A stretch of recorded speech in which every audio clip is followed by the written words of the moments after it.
এক আপু লিখেছেন, আমার ছোটবেলায় বিয়ে হয়েছে। আমি তখন কিছুই বুঝতাম না। শ্বশুরবাড়ি প্রথম যখন গিয়েছি তখন আমি অনেক ছোট।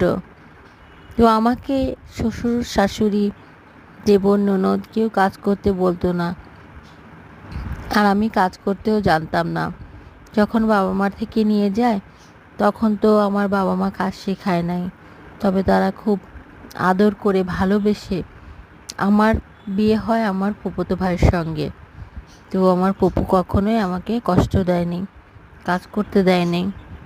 হঠাৎ করে বোনদের ভিতরে ভাইদের ভিতরে ঝামেলা হয়, আমাকে দেয় আলাদা করে। আমি বেপাকে পড়ে যাই। কীভাবে রান্না করতে হয় জানি না, শুধু ঘর গোছাতে শিখেছিলাম। তারপরে ফার্স্টে ঝগড়া হলো আমার হাজব্যান্ড, আমার শ্বশুর, আমার দেবর ভাসুরের সঙ্গে।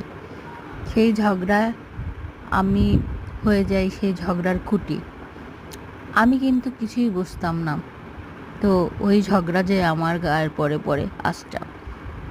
আমি আমার ফুপুর কাছে খেতে চাইলে আমার ফুপু দূর দূর করে তাড়ায় দেয়, অলক্ষী কুলক্ষী বলে। আমি মন কষ্ট পেয়ে আস্তে করে রুমে চলে আসি। আমার জামাই অফিস থেকে এসে খাবার চায়, আমি খাবার দিতে না পারায় আমার পরে চটে যায়। আমাকে এক গাদা কথা শোনায়, মেয়ে মানুষের খাতায় নাকি আমি পড়ি না। আমার মতো মেয়ে মানুষ থাকার চাইতে না থাকাই ভালো। আমার মতো মেয়ে মানুষ দিয়ে কি সংসার করা যায়? ভাই, যখন বিয়ে করছিলা তখন তো আর চিন্তা করো নাই যে আমার মতো মেয়ে দিয়ে সংসার করা যাবে না, মেয়েদের খাতায় পড়ি না, বেঁচে থাকার চাইতে মরে যাওয়া ভালো। কথাগুলো খটখট করে বলল, আর আমার হৃদয় ভরা ক্লান্ত কান্না পাচ্ছে। আমি বলতে পারতেছি না, সইতেও পারতেছি না। গেলাম রান্নাঘরে ভাত রান্না করতে। ভাতের চাল ধুয়ে ধুয়ে দিয়ে চুলায় দিয়েছি।